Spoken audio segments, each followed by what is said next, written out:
Police, paramedics, firefighters, these are skilled people who are trained to arrive on the scene, ready for anything.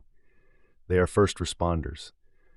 Accidents, violence, catastrophe, they'll be there to keep you safe, and oftentimes to save your life at the very last second. But responding to our most disturbing and terrifying moments means that first responders have seen some of the most horrific things. Enjoy these first responder horror stories. Now let's begin. I work as a paramedic, and I've only been doing so for a couple of years. This particular call came about 6 months into my job. I work in a small town, which means loads of country, rolling hills, lots of thick forest, all that jazz. It's pretty common for us to have to be called out to some rural property. Let's just say livestock and hunting accidents were some of the calls I'd already been on just in that 6-month period. Now, one of our more common calls was caused by this dangerous bend in a country road. The paramedic crew I work with referred to it as Devil's Bend. At least a handful of people would die on that bend every year. Some of them, of course, would be driving way too fast, trying to take that bend at high speeds. They would end up rolling over and perishing in a crash. But even if you were going the speed limit, you could very well end up hurting yourself as well.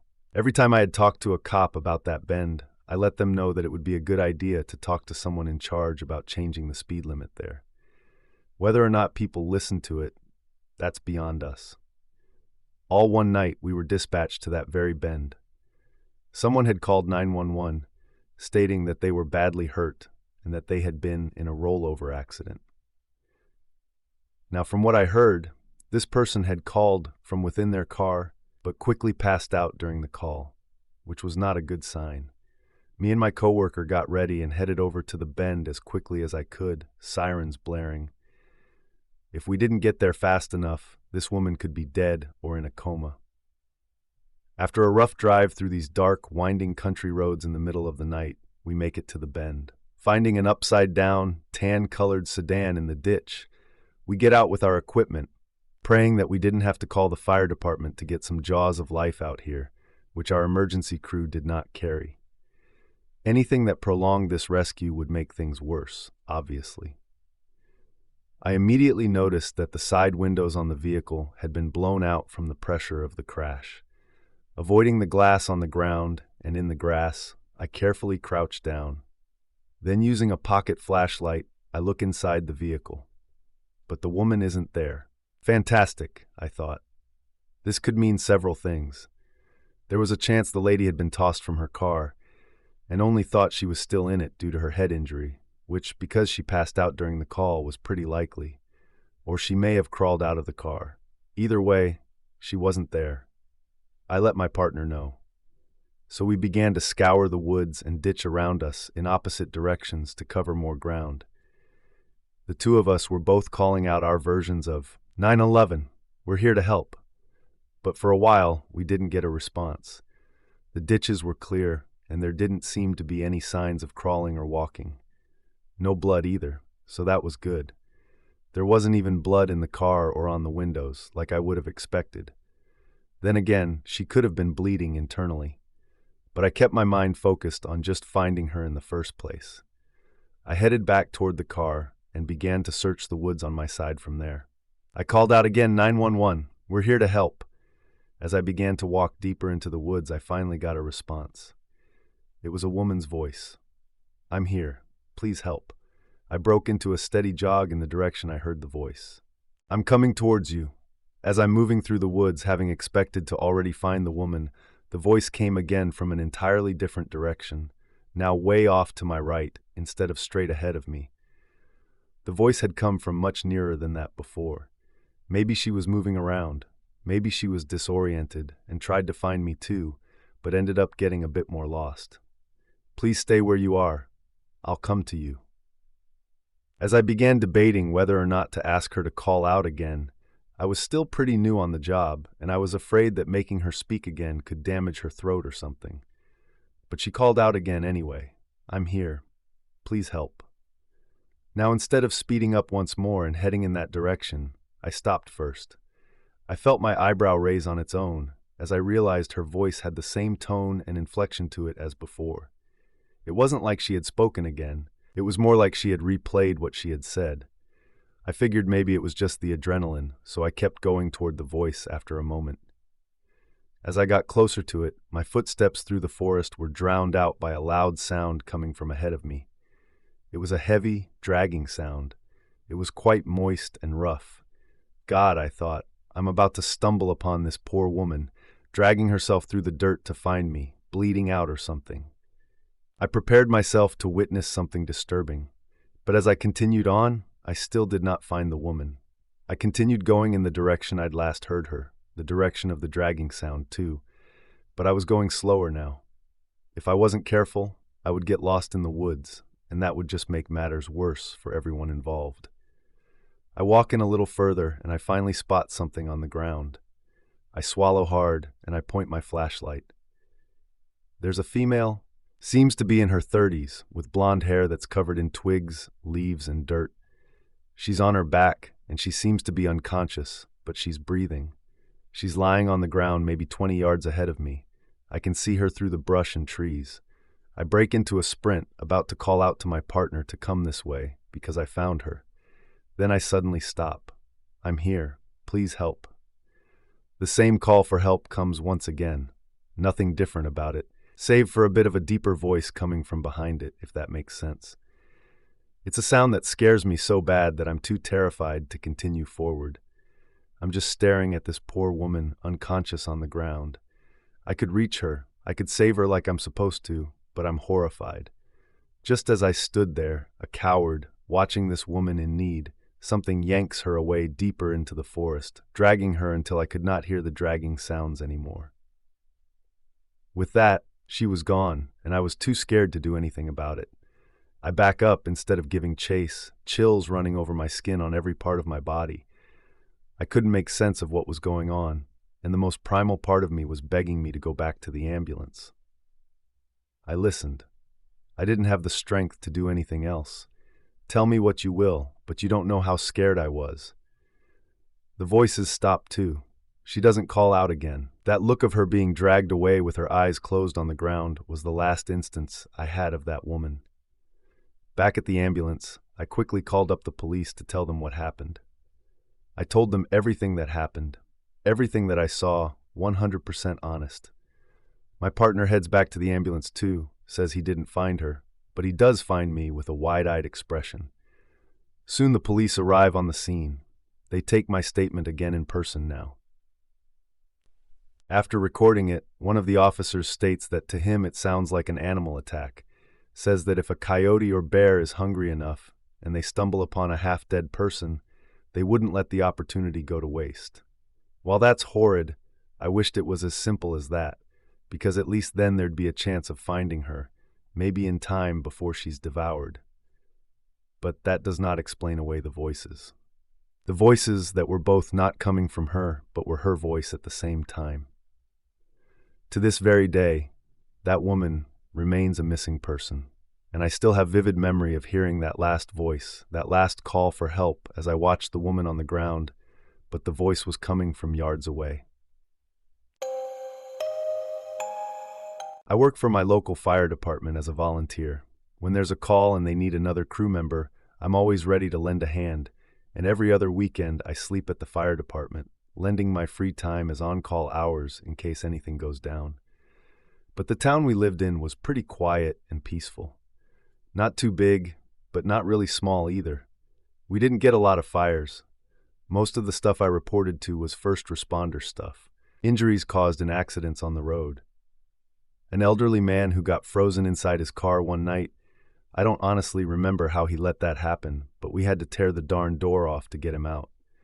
And false alarms from one of the local schools, because kids can be kind of disrespectful. One evening, just after sundown, we get a call about people reporting a bunch of smoke towering above an old cabin. My first guess was that someone left the fireplace going and the place caught fire. A fireplace left on too long in an old wooden cabin is just begging for trouble. So we threw on our gear and piled into the fire truck, only answering a call that had something to do with a fire. As we were about a couple of miles away, we eventually caught sight of the stacks of smoke ourselves, rising above the trees. These were dark gray smoke plumes, rising up a couple 100 feet into the sky. It looked pretty bad.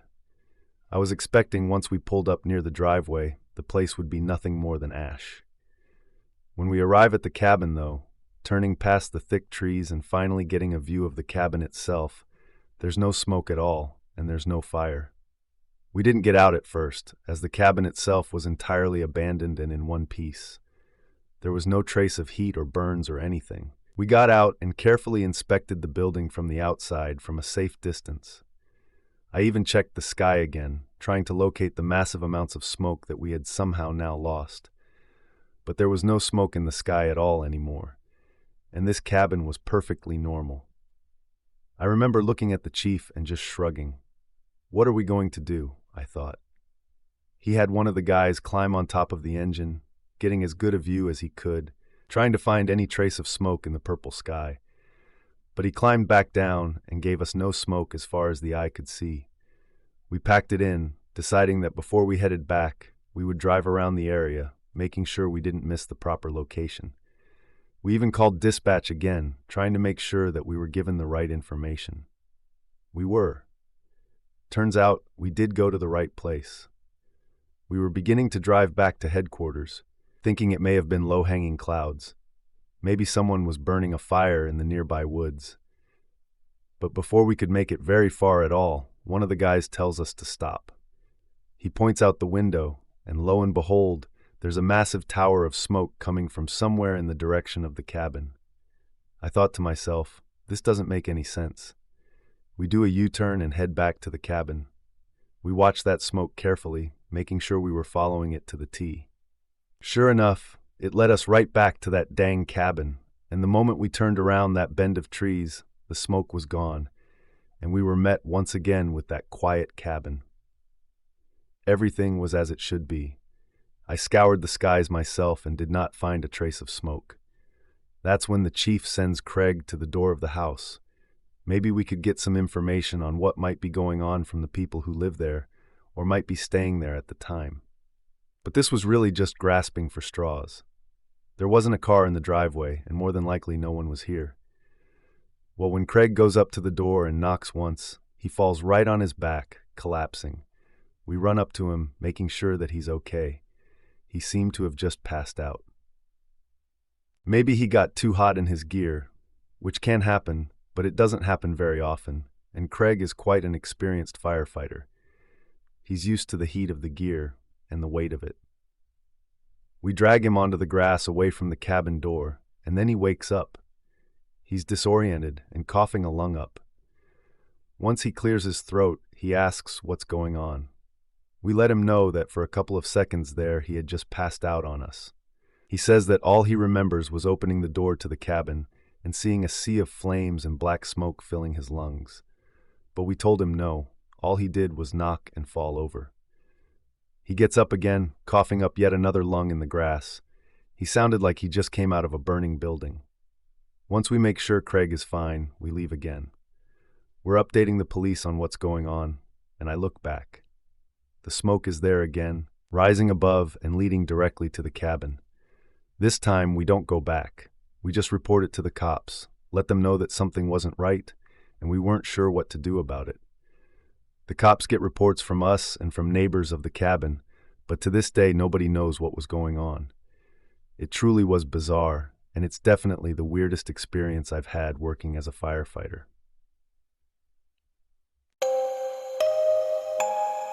I used to work as a police officer. The county I worked for was a rural one. Lots of old, worn-down homes surrounded by trees and dirt roads, that kind of thing. We got a lot of calls about break-ins and domestic disputes, even the occasional drive-by. The county had a bit of a drug problem. It got pretty rough, so much so that my mom tried to convince me every time I saw her to quit that job, as how did she say it? Me working as a cop was going to be the death of me and her. This is about my craziest experience working as a cop, and honestly, it did change how I believe things. It was about 7 p.m. after dark for sure. I was in the rundown parking lot of an old grocery store. We were in the cruiser, my partner and I. When we got a call from dispatch that we needed to head over to this trailer way out in the boonies, basically deep in the countryside. We take the call and drive about 15 minutes into the woods. We finally arrive at the place. The double-wide trailer was in pretty good condition and looked like whoever lived there had built their own deck on the front. The land was well kept, and there was a nice little garden out back, with a single light coming from a telephone pole toward the front by the street. Actually, it was more of a dirt road. If I didn't already have a wife and a mortgage to pay for, this place seemed like a pretty nice place to live. Then again, it was a bit too far out of the way for my tastes. I mean, it took us 15 minutes to get here. Who wants to wait 15 minutes after calling the cops? Despite our headlights shining in through the windows on the trailer, no one even attempts to come outside to greet us. And since the call was about some sort of home invasion, or possibly even an animal attack, when we got out of the car I had my holster unstrapped, and I was ready to grab the gun. My partner and I steadily approached the door. We knocked, and after a few moments a middle-aged man without a shirt greets us, with a little girl, probably his daughter, maybe even granddaughter, holding close to his hip, sucking on one of her fingers. She seemed pretty frightened. Before introductions, he hurriedly invited us inside, and as we entered, he kept looking left and right outside before closing the door. I noticed that his wife was leaning against the kitchen counter to our right. She seemed to be wiping tears from her face with what appeared to be a moist rag. The man invited us over to the couch while he sat in a recliner, and the little girl sat next to him in the floor. He leaned forward and he began to tell us what was going on. I take some notes on a notepad. The man says they were watching TV just after having supper. Then something huge hits the side of the trailer really hard, causing the structure to start swaying back and forth for a moment. The three of them got real quiet. Then whatever it was out there hits the opposite side of the trailer. This is when the man goes to get his rifle from the wall, which he then let us know was placed in the hanging gun case still on the wall, because he didn't want to have it out when the cops arrived. Anyway, the man cautiously goes outside to investigate, and he swears he sees the tallest man he'd ever seen, big and burly, describes them about 3 times as wide as any man. The guy was leaning against the trailer, like he was trying to listen from outside. The man did not see the owner of the trailer outside with his rifle, and as the owner still wasn't sure if it was a man or something else, he fired off a warning shot into a mound of dirt toward the side of his property. This person turns immediately, facing the owner. The guy then admits that in that moment he realized he wasn't facing a person. This big and burly creature runs towards him, admitting that firing off his only loaded round at the moment into a pile of dirt was a mistake, as he desperately tries to back up and chamber another round. This big beast runs into him, practically throwing him into the dirt, before the thing kept running and disappeared into the woods. "Knocked the wind right out of me," the guy said. I wasn't really believing his story. I ask him if he's been on any substances as of late, which he quickly fires back with a no, and that's a rude question to ask in front of his daughter. I apologize, and then I let them know that the most we could do at the moment was walk around the property right quick, and we could stay in the patrol car for a couple of hours just to keep an eye out. The delighted man says thank you, and that his family would feel much safer that night if we did. My partner and I exit the home. With our flashlights out, we circle the perimeter of the property real quick, meeting in the middle on the other side before heading back to the patrol car. I didn't see any weird footprints or traces of someone trying to break in the home or attacking the home. No tufts of hair or claw marks or anything like that to indicate an animal attack either. So we sit back down in our patrol car, and we're ready to stay there for another couple of hours, unless, of course, we get called away again. During this time, my partner and I are discussing what we thought about the whole thing. I say I don't believe a word of it. The guy was probably drinking, if not on something else. At the very most, it could have been a bear that came up on their trailer, probably smelled their dinner and was desperate to get some for himself. My partner, on the other hand, said that he was giving them the benefit of the doubt. He'd heard some crazy stuff could go down in the woods, especially this far out. After all, it could have been a big dude, some maniac trying to get inside, take their stuff, or even try to murder them. I sigh, replying that I hope that's not the case. A wild bear would be far more simple to deal with than some murderer being on the loose. We sit quiet for a while, with me growing more and more tired from the long day by the minute. About 45 minutes of waiting in, my partner shakes me to get my attention. I apparently did end up dozing off for a second, but my partner's now not speaking clearly. He's just pointing out the window and stuttering. I squint my eyes, and then I see what he's pointing at. There's an absolutely massive figure walking between the trees and the woods. Whoever it is sort of looking at the trailer home. Their eyes occasionally flicker with yellow, reflecting light from the moon. This guy must have been 8 feet tall, not even joking. I shake my head and try to wake up a bit and realize that what I'm looking at can't just be some guy.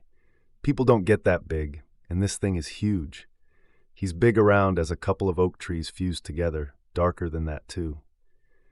The two of us, in a panic, debate on whether or not to get out at all. I didn't think we were dealing with a person anymore. I got on the radio with dispatch, letting them know that they should probably send out some animal control. I simply say that we got a pretty big bear out here.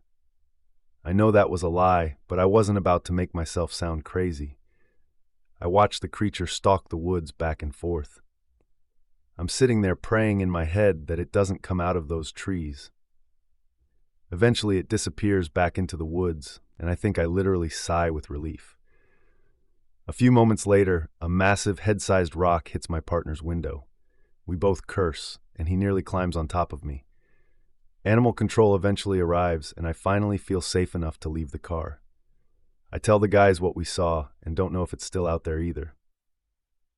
They joke about it being Bigfoot, but we didn't deny that. At first, they laughed until they saw our reaction to it. We went back to the family inside and let them know that there may be a large bear around the property.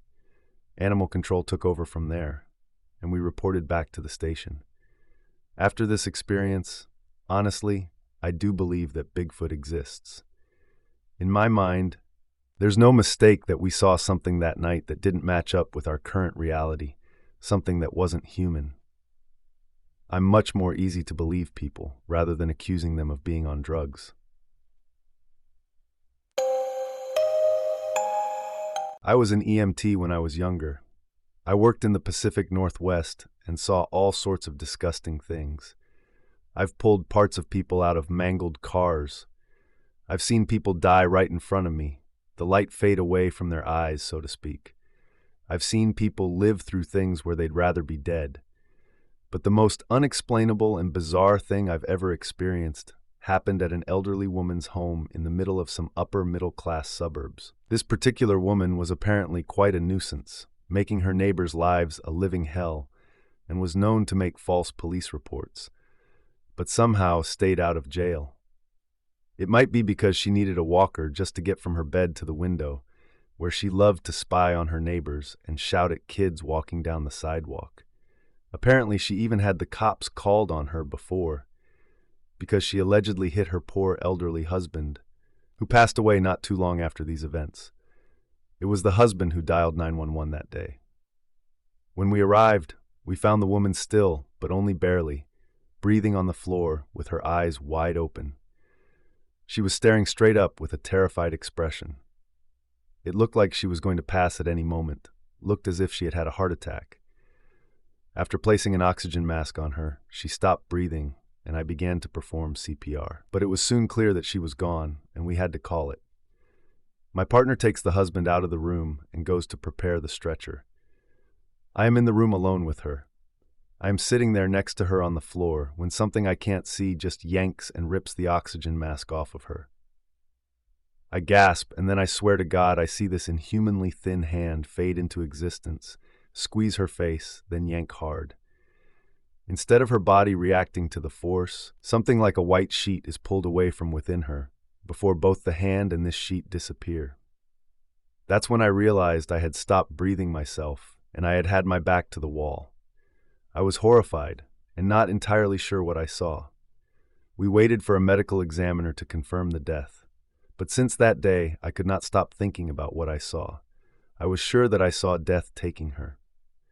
Sometimes the first responders see such horrifying things that even they wish they were dead.